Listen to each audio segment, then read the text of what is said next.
예수 그리스도 이름으로 하나님 말씀 증거하겠습니다. 하나님 말씀 룻기서 4장을 보시겠습니다.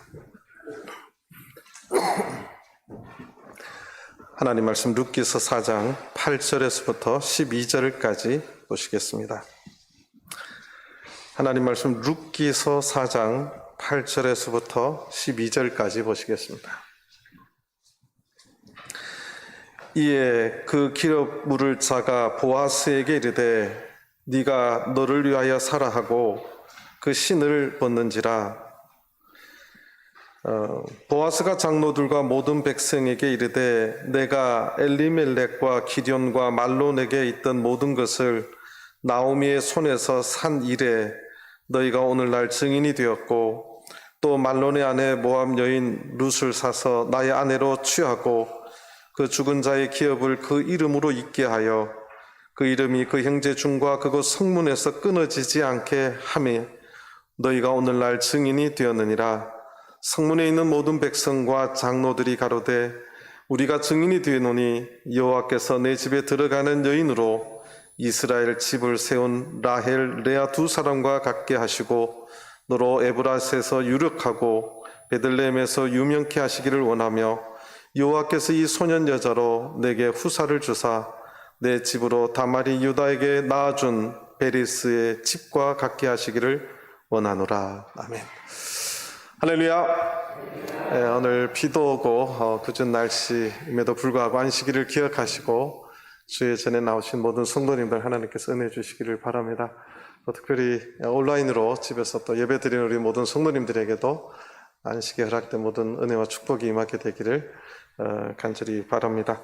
오늘 비도 오고 굉장히 날씨가 굳은데도 교회에 오시느라고 다들 애쓰셨는데 예배 끝나고 가실 때 떡을 한 덩어리씩 가져가시기를 바랍니다.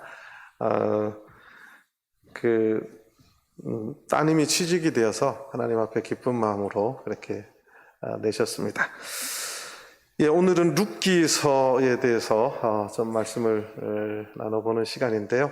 룻기서는 성경의 여자 이름으로 성경책이 된 두 권 중에 하나인데 대부분 이제 5월 가정의 달에 효도하라고 하는, 특별히 시댁에 잘하라고 하는 개념으로 많이 설교되어지는 본문이기도 합니다.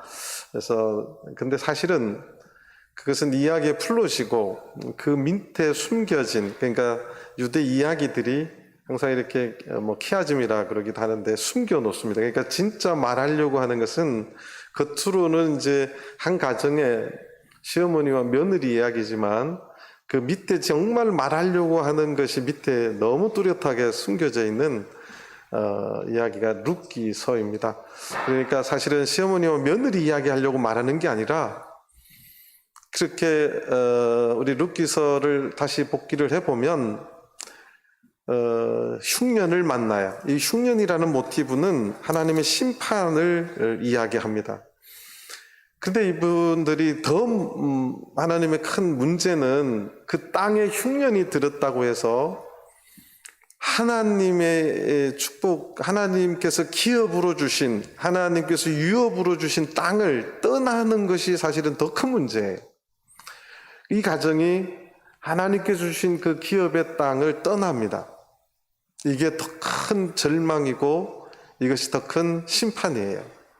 근데 이 가정이 떠나서 10년 만에 남편 잃고 두 아들 잃고 나갈 때는 풍족하게 나갔는데 완전히 알거지가 되어서 이제 고향 땅으로 돌아오는 모습, 이것이 이제 이야기의 시작인데, 근데 이상하게 모압의 이방 며느리가 하나님의 선하신 인도함으로 회복되어지는 그 실마리를 풀어갑니다. 근데 오늘 이제 2장에 보면 이것을 풀어가는 주인공이 이 보아스라고 하는 남자가 나타나요. 2장 1절 나오미의 남편 엘리멜렉의 친족 중 유력자가 있으니 이름은 보아스더라. 이 유력자라는 말은 이제 재력이 있는 사람, 그런 뜻입니다. 그래서 새번역에 아예 재력이 있는 사람으로 번역을 해놨어요. 근데 3절, 4절을 보면 이런 것들이 이제 보이지 않는 하나님의 인도하심을 표현하는 말인데 3절을 보겠습니다. 2장 3절 룻이 가서 베는 자를 따라 밭에서 이삭을 줍는데 우연히 엘리멜렉의 친족 보아스에게 속한 밭에 이르렀더라. 4절 첫째 단어 마침 우연히 이 룻이 우연히 보아스의 밭에 갑니다. 근데 마침 또 누가 나타나요? 예, 마침 여기 나타나잖아요. 보아스가 이제 베들레헴에서부터 와서 베는 자들에게 이르되 여호와께서 너희와 함께 하시기를 원하노라.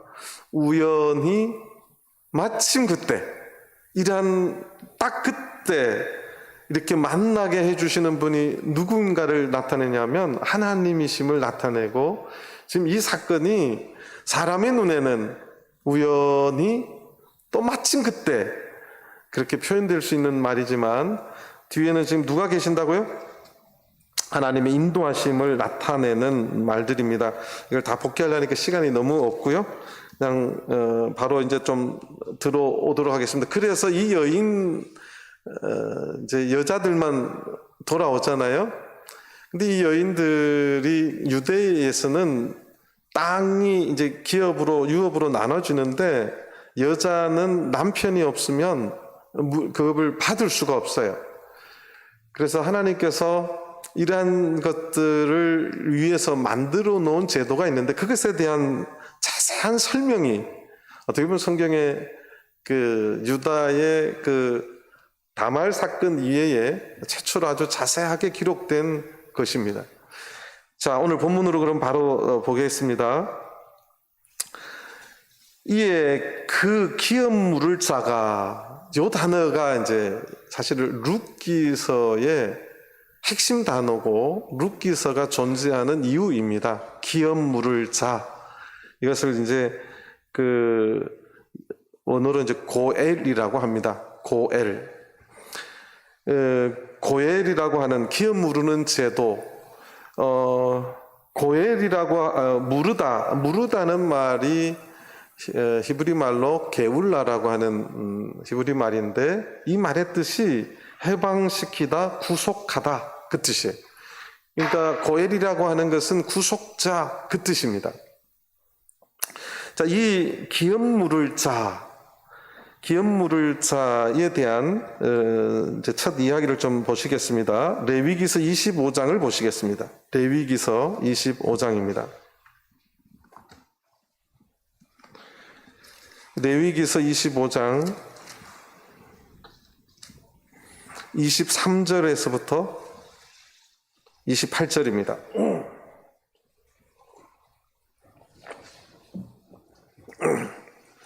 유대인의 땅의 개념을 하나님이 주신 개념인데 지금 우리들의 대한민국에서 가진 땅의 개념하고는 전혀 다릅니다. 그러니까 잘 들으셔야 이해가 됩니다. 23절 레위기서 25장 23절 토지를 영영히 팔지 말 것은 토지는 다 누구 것입니다? 토지는 다 하나님의 것입니다. 이게 이제 대전제예요. 토지는 하나님께서 유업으로 나눠주셨는데 하나님이 나눠주셨는데 그 소유주는 하나님이시다. 근데 하나님께서 너희들에게 그 나눠주신 것이라는 거죠. 너희는 나그네요 우고하는 자로서 나와 함께 있느니라. 너희들은 그게 살면서 후손 대대로 이제 물려줘야 되고 나그네로 계속 죽어간다는 거죠. 24절 너희 기업이 온 땅에서 그 토지 무르기를 허락할지니 이제 이 토지 무른다는 제도 고엘 제도를 설명합니다. 25절 만일이에요. 너의 형제가 가난하여 그 기업 얼마를 팔았으면 그 근족이 와서 동족에 판 것을 물을 것이요. 대전제가 땅은 원래 누구 거라고요? 하나님의 것이고 하나님께서 유업으로 나눠주신 거예요. 그래서 하나님이 소유지만 대신 소유는 그 땅을 유업으로 받은 사람이에요. 이게 이제 소유권이고 그 땅을 이제 사용권이 따로 있어요. 그러니까 그 그렇게 생각해야 이 말이 쭉 풀립니다. 자, 26절, 만일 그것을 물을 사람이 없고 자기가 부유하게 되어 물을 힘이 있거든. 이제 물을 사람이 있으면 물러도 되고, 이제 대신 돈을 주고 찾아줘야 된다는 말이고, 내가 다시 돈이 많아져서 물을 수 있으면 27절, 그 판 해를 계수하여 그 남은 값을 산 자에게 주고 그 기업으로 돌아갈 것이니라. 28절, 그러나 자기가 물을 힘이 없으면 그 판 것이 희년이 이르기까지 산 자의 손에 있다가 희년에 미쳐 돌아올지니 그가 곧 그 기업으로 돌아갈 것이니라. 땅을 팔았는데 50년이 되면 땅을 돈 주고 안 사도 또 어떻게 돼요? 돌아오는 거예요. 이제 잘 들으셔야 돼. 그래서 유대인들은 땅을 판다는 거는 뭐냐면 영원히 사는 게 아니고 50년 동안 사용하는 것을 사는 거예요. 그래서 27절이 그 판 해를 계수하여 50년인데 그 남은 값이라는 것은 산 사람이 25년을 사용했어요. 그럼 다시 돌려줄 적에 50년치를 다 돌려주는 게 아니라 남은 횟수를 계산해서 몇 년 남았어요? 25년은 이미 50년치를 돈을 받았으니 다시 25년을 산 사람에게 주라는 거예요. 돌려주라. 이 개념입니다. 그러니까 이 말을 이해를 못 하시는 분이 제가 아무리 설명해도 있어요. 좀 이 자리에도 한 6분이 이해를 못 하시는데. 자, 그게 이제 레위기 25장 13절에 또 자세히 설명이 되어 있습니다. 그 앞에 레위기 25장 13절입니다. 이 희년에는 너희가 각기 기업으로 돌아갈지라. 14절, 내 이웃에게 팔든지 내 이웃의 손에서 사거든 너희는 서로 속이지 말라. 15절, 희년 후의 연수를 따라서, 요 말이 이제 다음 희년까지 남은 횟수를 정확히 계산하여 그 말이에요. 그래서 이제 다른 번역에는 그렇게 번역이 되어 있습니다. 너는 이웃에게 살 것이요 그도 그 열매를 얻은 연수를 따라서 네게 팔 것인즉, 연수가 많이 남으면 연수가 많으면 너는 그 값을 많이 하고, 50년인데 앞으로 한 30년이 남았어요. 그러면 30년 많이 주고, 앞으로 희년에 오기까지 7년 남았어요. 그러면 짧게 남았죠. 그러면 적게 돈을 주고 그 사용권을 사라, 이거예요. 팔고 사고가 자꾸 우리는 지금 우리나라 땅 거래처럼 완전히 사는 것으로 이해하는데 그게 아니라 50년 그 희년 후의 연수를 따라서 그 말이에요. 희년 후의 연수를 따라서, 희년이 50년마다 와요. 그러면 요 희년 후의 연수를 따라서 남은 횟수의 값을 많이 남으면 많이 주고 적게 남으면 적게 주라, 이게 하나님의 뜻이에요. 이해를 하시기 바랍니다. 그래서 16절, 연수가 많으면 너는 그 값을 많게 하고 연수가 적으면 너는 그 값을 적게 할지니 곧 그가 그 열매의 다수를 따라서 네게 할 것이라. 그래서 성경의 레위기서에 말하는 토지는 사고 파는 것이 완전한 사고 팔미 아니고 그 희년을 기준으로 해서 그 소유권을, 사용권을 사고 판다는 것을 알아야 돼요. 그래야 룻기서의 또 스토리가 이해가 됩니다. 완전히 했는데 뭐 또 팔아? 이렇게 룻기에 보면 나오미가 또 판다는 말이 있어요. 그래서 뭐 여러 가지 말들이 정확하게 레위기서에 이렇게 나옵니다. 그러니까 고엘 제도가 3개가 있는데 오늘 2가지만 제가 말을 하겠습니다. 땅에 대해서 희년의 기준으로 다른 사람이 땅을 이제 팔았는데 반드시 하나님께서는 그 기업을 그 사람에게 준 거기 때문에 옆에 친족들이 그 땅을 대신 물어줘야 돼요. 구속해줘야 되고 해방해줘야 되는 것입니다. 그 땅에 대한 이 고엘 제도가 있을 뿐만 아니라 이게 이제 경제적인 책임이죠. 신명기 25장을 보시겠습니다. 신명기 25장 5절에서 10절입니다.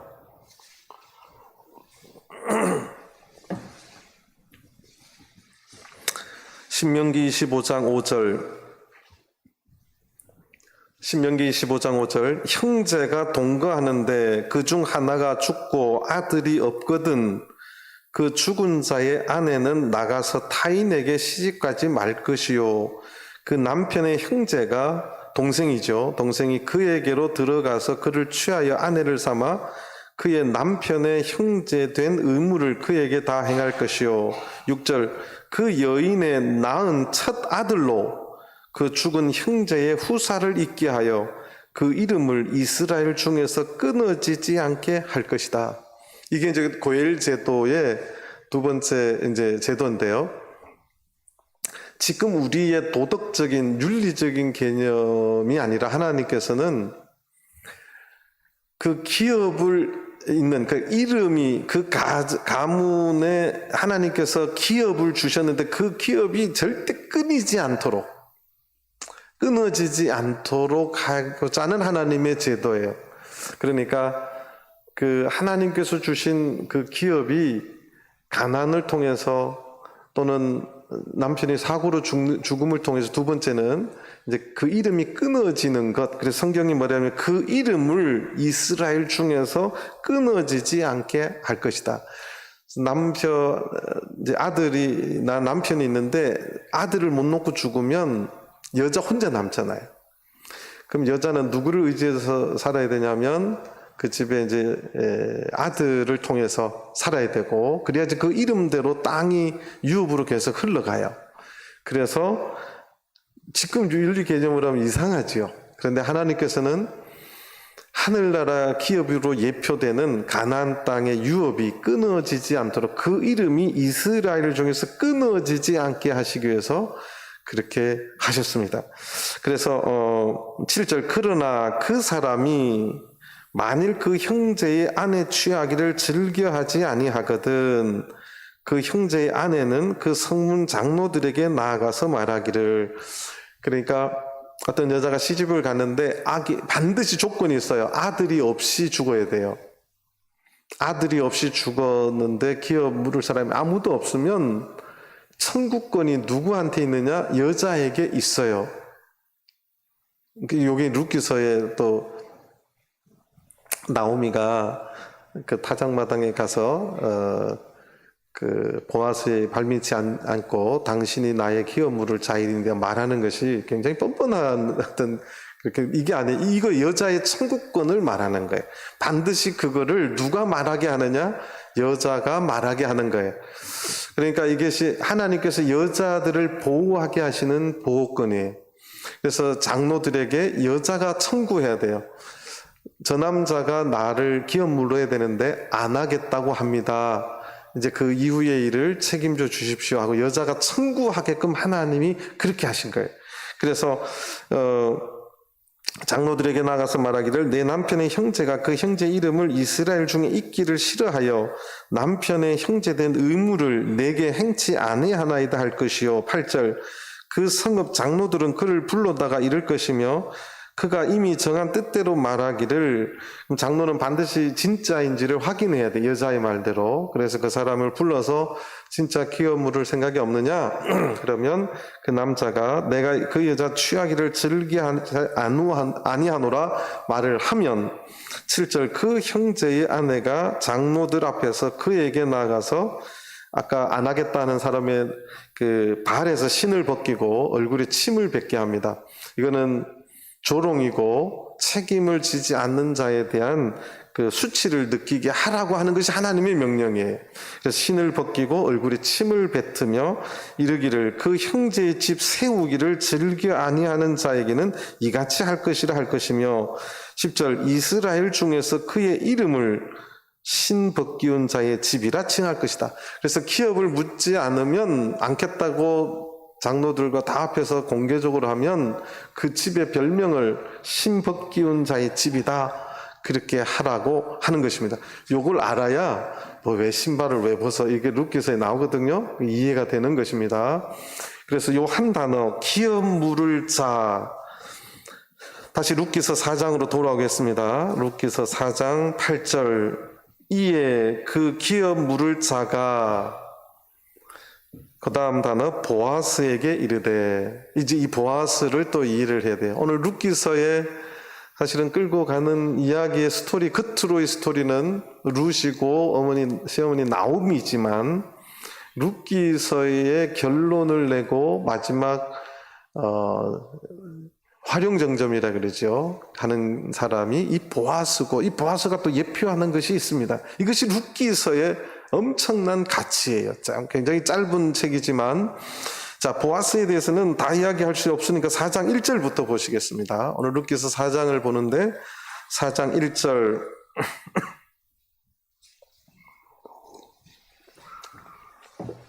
보아스가 성문에 올라가서 거기 앉았더니, 보아스가 성문에 앉았다. 제가 늘 구약에 이야기할 적에 성문에 앉았다는 말을 할 때 두 가지를 꼭 기억해야 된다고 말하는데, 성문에 앉았다는 말은 당시 유대인들은 재판을 어디에서 했냐면 성문에서 했어요. 그래서 성문에 앉았다는 말은 첫 번째 재판관이든가 그 전체 마을에 또는 부락에 또는 도시의 최고 유력자, 그가 그 성문에 앉습니다. 자, 그런데 이 보아스의 족보가 이제 성경에 나오는데 마태복음 1장을 빨리 좀 보시겠습니다. 마태복음 1장 다 읽으면 그렇고요. 4절부터 보시겠습니다. 4절. 람은 아미나답을 낳고 아미나답은 나손을 낳고 나손은 살몬을 낳고 살몬은 라합에게서 보아스를 낳고, 이 3절에 보면 유다 지파입니다. 아브라함, 이삭, 야곱, 그 다음에 맏아들 루벤도 아니고 또는 그 다른 사람도 아니고 이 유다로 갑니다. 예수님의 계보에는 유다로 갔는데, 그래서 4절에 보면 이제 나손이 나와요. 나손이 이제 민수기 2장을 보시면, 민수기 2장을 잠깐 더 보시겠습니다. 민수기 2장에 보면 나손이 누구냐? 민수기 2장 3절을 보시면, 동방 해 돋는 편에 진칠자는 그 군대대로 유다의 진기에 속한 자라. 유다 자손의 족장은 암미나답의 아들 나손이요. 그러니까 당시 유대 이스라엘 백성들이 광야 생활할 적에 유다 지파의 족장을 한 사람이 이 나손입니다. 그래서 마태복음 1장 4절 뒤에 나손을 낳고, 이 나손이 살몬을 낳았는데 살몬은 라합에게서 보아스를 낳았다. 깜짝 놀랄 단어가 나와요. 라합 그러면 이스라엘 백성들이 가나안 정복할 적에 여리고성의 창녀, 이렇게 말하겠는데, 여리고성의 그 여인이 라합이었어요. 그 이방 여인 라합에게서 누구를 낳았어요? 보아스를 낳고, 5절입니다. 보아스는 누구에게서? 룻에게서 오벳을 낳고, 오벳은 이새를 낳고, 이새는 다윗 왕을 낳으니라. 자, 여기에서 족보에서 깜짝 놀랄 단어들이 자꾸 나오는데, 예수님의 족보 중에 이방 여인의 이름이 3번이나 나옵니다.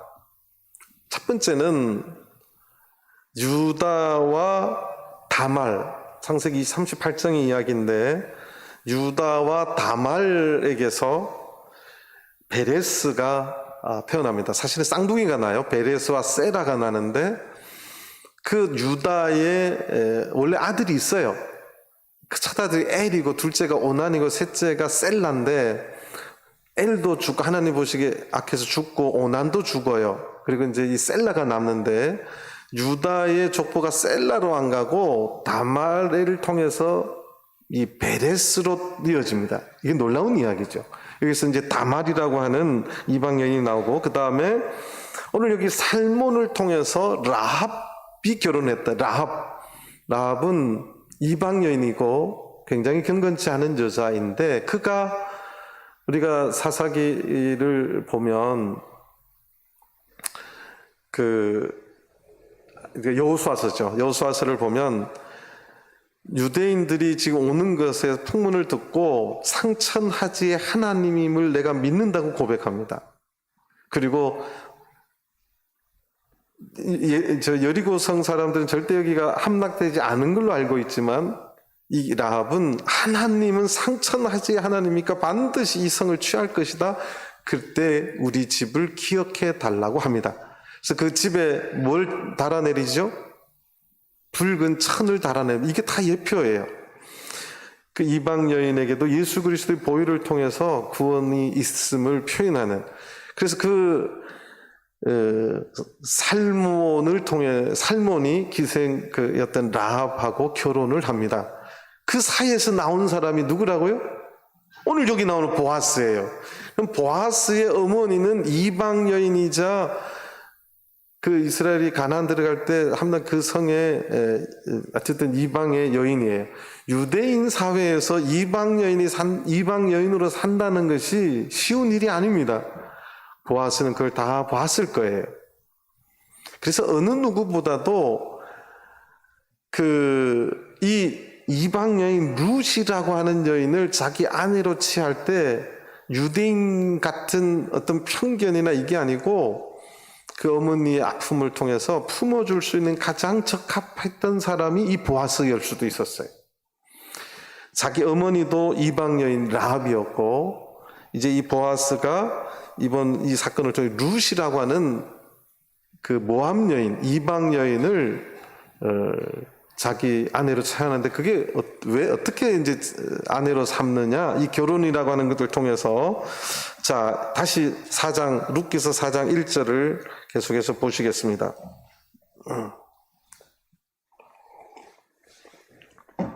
보아스가 기생 라합의 아들이었구나. 이거 기억하시고요.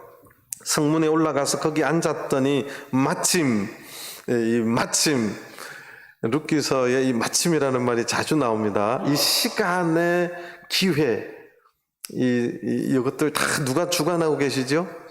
하나님이 뒤에 계신다는 것입니다. 마침 보아스가 말하던 기업 물을 자가 지나는지라. 그러니까 기업 물을 자도 순서가 있어요. 가장 가까운 친족에서 기업을 물어야 되고 그가 안 한다고 하면 이제 그 다음 순서대로 기업 물어야 되는데 지금 보아스는 첫 번째 기업 물을 사람이 아니에요. 그래서 첫 번째 기업 물을 사람을 말합니다. 마침 그 첫 번째 기업 물을 자가 지나갑니다. 그래서 보아스가 그에게 이르되 아무여 이리로 오라. 성이 아시고 이름이 무여였어요. 아무여. 이제 개역개정에는 아무개로 번역을 해놨어요. 이름이 없어요. 아무개. 영혼이 이름이 없는 사람이죠. 이 아무개여 이리로 와서 앉으라. 그가 와서 앉음에 2절 보아스가 성읍 장로 10인을 청하여 가로되 당신들은 여기 앉으라. 그들이 앉음에 보아스가 이제 첫 번째 기업 물을 자격 있는 사람하고 장로들을 청하고 난 뒤에 질문을 합니다.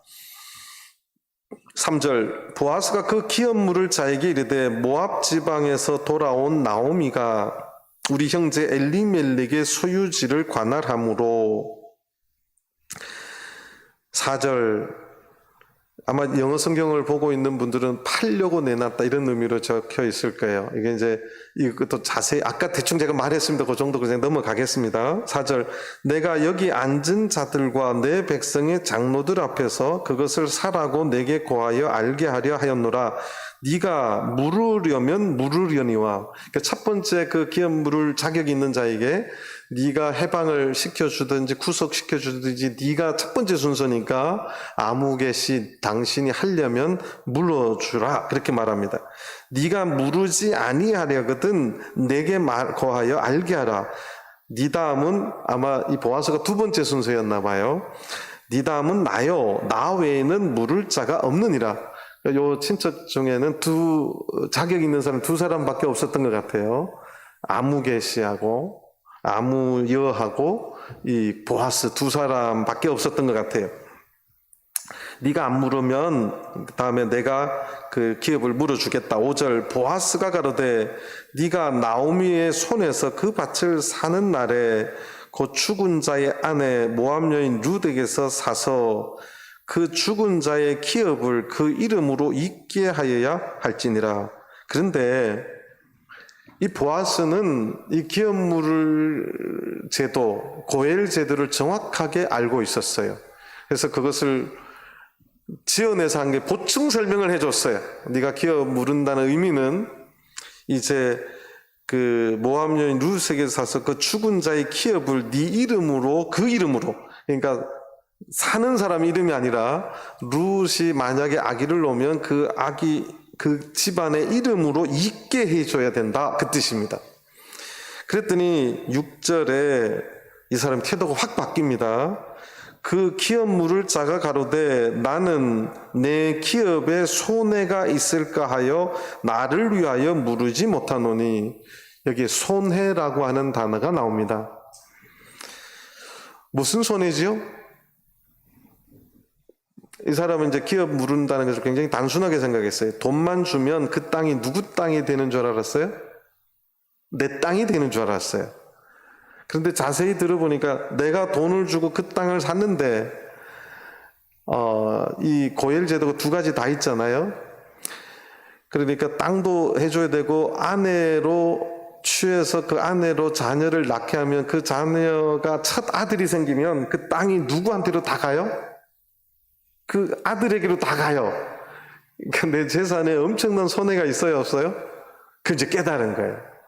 아, 이게 그 땅이 내게 되는 게 아니고 하나님의 온전한 고엘, 땅도 사주고 영원한 기업을, 그 이름이 이스라엘에 남게 해주는 것까지 다 해주려면 온전히 나만 손해보는 거죠, 세상으로 보면. 그래서 내 손해니까 나는 못하겠다, 그렇게 말합니다. 6절 다시 보겠습니다.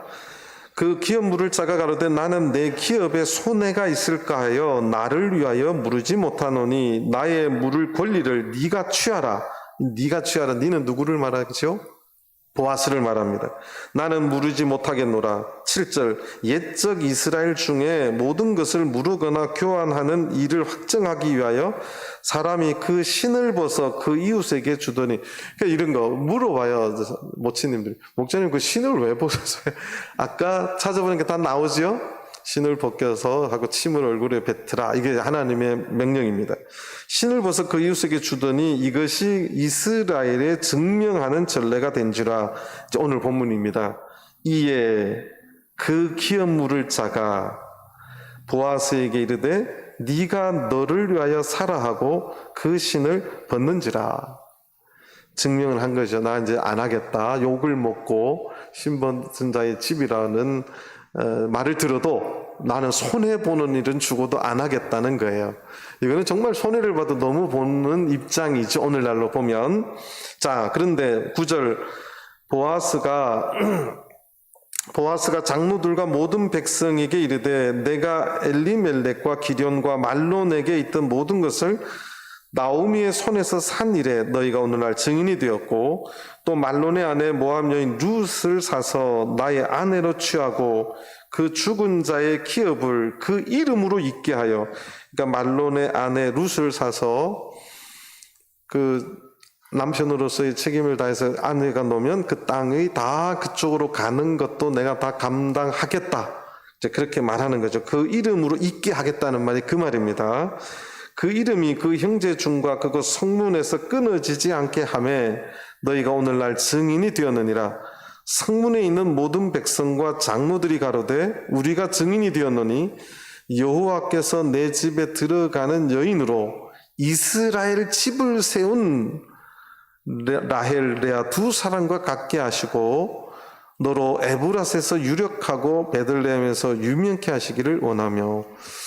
이방 여인, 모압 여인 룻이 이스라엘 집을 세운 여자로 라헬과 레아 같이 그렇게 되기를 원한다고 말합니다. 이게 이제 사실은 뭔가를 지금 말하려고 하는 거예요.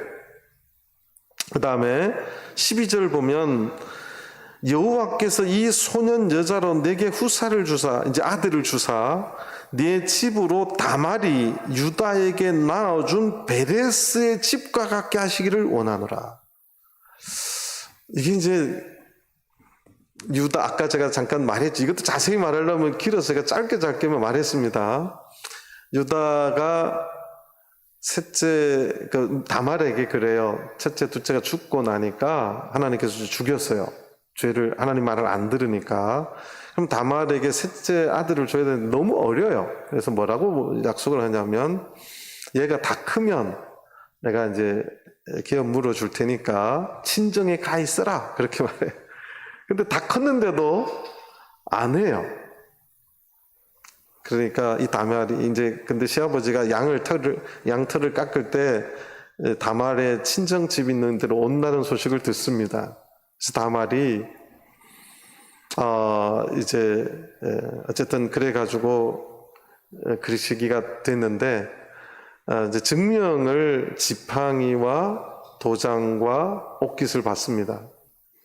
근데 이제 시아버지가 보니까 며느리가 기업도 안 물어줬는데 임신을 했다니까 불로 태워 죽이라고 합니다. 그랬더니 다말이 내가 이 남자를 통해서 아기를 가졌다고. 보니까 자기 지팡이고 자기 도장이고 자기 옥깃, 이게 이제 찌릿한데요. 그래서 유다가 뭐런 말을 하냐면 너의 의가 나의 의보다 크다고 말합니다. 이게 원어적인 뜻은, 그러니까 다말이 하나님의 말씀을 목숨을 걸고 지켰음을 이야기하는 거예요. 그러니까 옛날에 여자가 정식 결혼 없이 아기 가지면 돌로 쳐 죽였어요.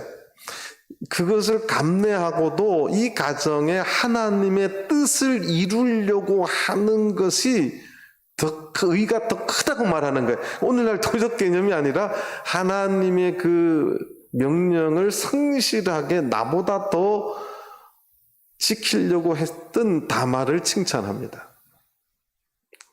이거 더 깊이 말하면 이제 시간이 필요한데 이게 굉장히 중요한 성경적인 개념이에요.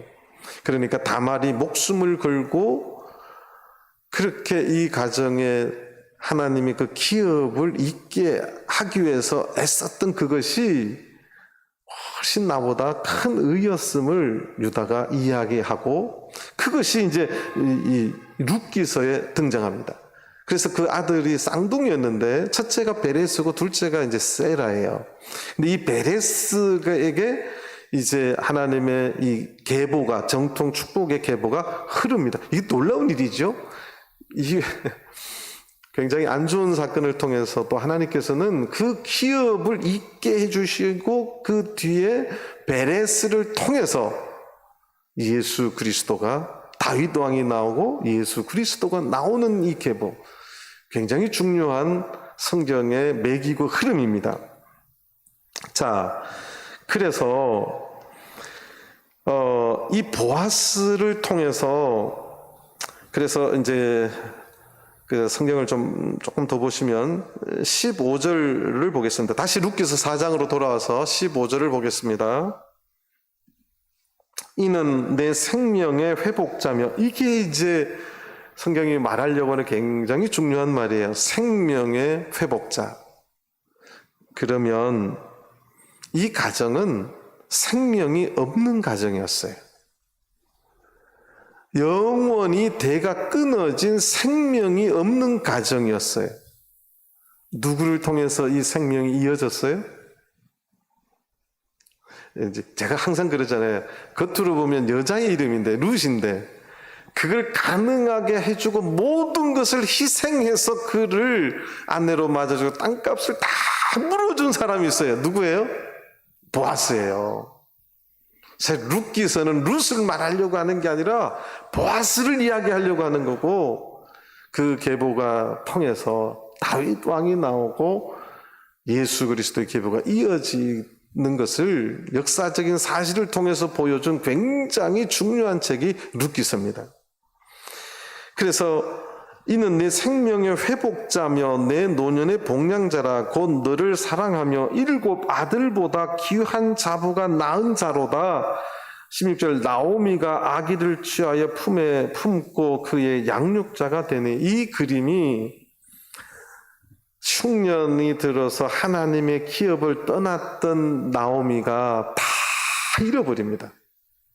그러니까 영원히 기업을 잃어버려요. 소위 말해서 가나안 땅에 돌아갈 수 있는 방법은 아무것도 없어요. 요게 영적으로 해석하면 무슨 말인지 다 이해가 되시죠? 우리를 이야기합니다. 우리는 에덴 동산에서 쫓겨나는 순간 하늘나라에 갈 수 있는 어떤 희망도 없는 자들이었어요. 하늘나라의 유업을 이을 수 있는 어떤 방법도 없는 자들이었습니다. 그것은 누가 대신해서 내가 받아야 될 그 유업을, 땅값을 다 치러주고 또 생명을 있게 하는 그 일을 누군가 해줘야 돼요. 해줄 수 있는 자가 없다면 어떤 가정도, 어떤 사람도 그 유업을 회복하거나 하나님의 나라의 계보, 그 이름의 계보를 잇는 길은 없습니다. 영원히 없습니다. 근데 그 일을 해준 사람이 룻기서에 말하는 보아스가 그 일을 해 주었다는 사실입니다. 그래서 이 보아스는 오늘날 예수 그리스도를 예표합니다. 예수 그리스도는 하늘나라의 기업을 잃어버린 우리들을 아무 대가 없이 그 목숨을 다 버려서 우리가 하늘나라 기업을 잊게 하고 하늘나라의 생명책에 우리의 이름이 다시 쓰여지도록, 우리 이름이 기록되도록 해주신 그 놀라운 회복의 역사를 이루어 주신 분이 바로 예수 그리스도입니다. 그래서 이 보아스를 통해서 이 가정이 완전히 다시 하나님의 그 백성, 이스라엘 백성의 계보에 들어오게 되고 그 땅을 유업으로 찾게 되는, 그러니까 그것이 이미 하나님께서 이미 레위기서를 통해서 말해주신 고엘이라고 하는 제도, 구속하다 해방시키다고 하는 그 고엘이라고 하는 제도를 통해서 구체적으로 절망 속에서 유업을 완전히 잃어버린 그 가정을 하나님의 은혜로 헤세드를 통해서 완전히 회복시켜주는 스토리가 바로 이 룻기서의, 그러니까 위에 전개되는 스토리는 연속극 같은 스토리지만 밑에 엄청난 신학적인 배경과 그것이 예표되는 이야기가 룻기서에 드러난다는 사실입니다.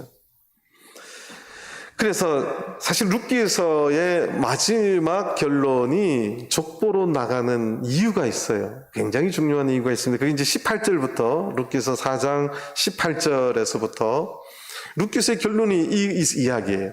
그럼 룻기서에 보이지 않는, 결국 말하려고 하는 게 이거예요. 베레스의 세계는 이러하니라. 아까 말했죠. 베레스는 누구와 누구 사이에서 낳은 아들이에요? 유다와 다말 사이에서 낳은 그 베레스의 세계는 이러하니라.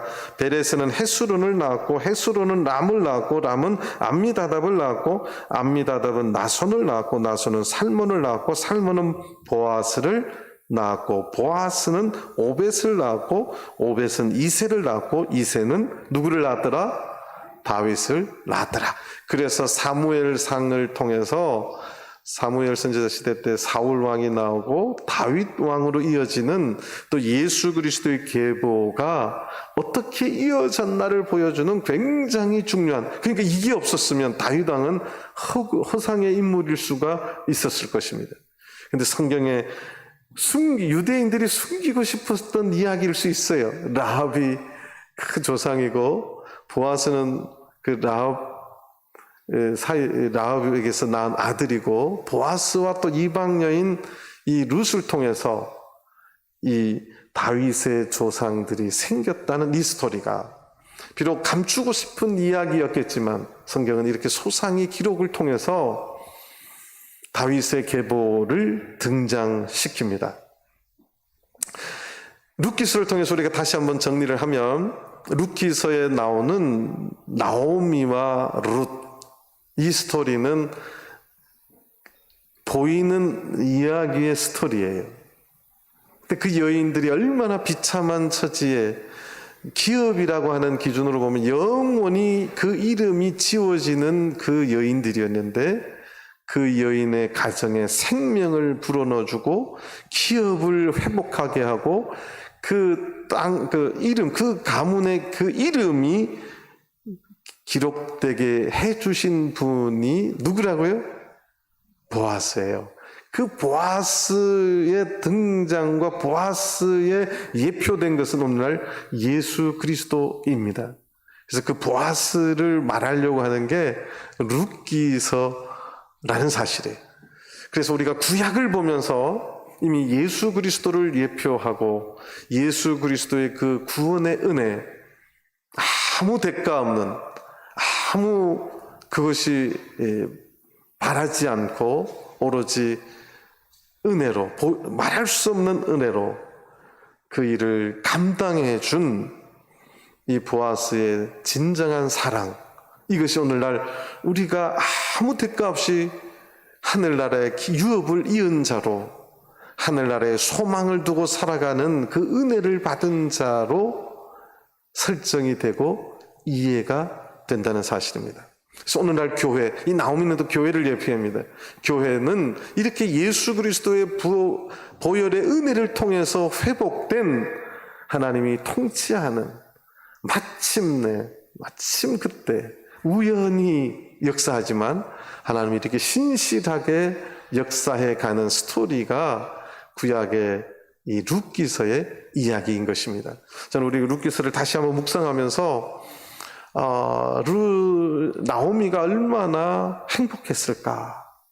자기들은 인간의 방법으로 더 잘 살아보겠다고 모압으로 갔는데, 그것이, 그러니까 더 잘 살아보겠다고 하나님을 떠나는 것이 얼마나 큰 저주인가를 룻기서는 보여주고, 그 절망 속에서 보아스라는 사람이 나타나서 아무 대가 없이 기업의 땅을 회복시켜주고 그 이름을 이어줄 수 있도록 역사해 주신 이 은혜가 오늘날 우리가 가진 은혜임을 다시 한번 감사하며 예수님의 그 은혜를 감사하고 감격해하며 찬송하는 저 여러분들 되기를 간절히 바랍니다. 다 같이 묵도하시겠습니다.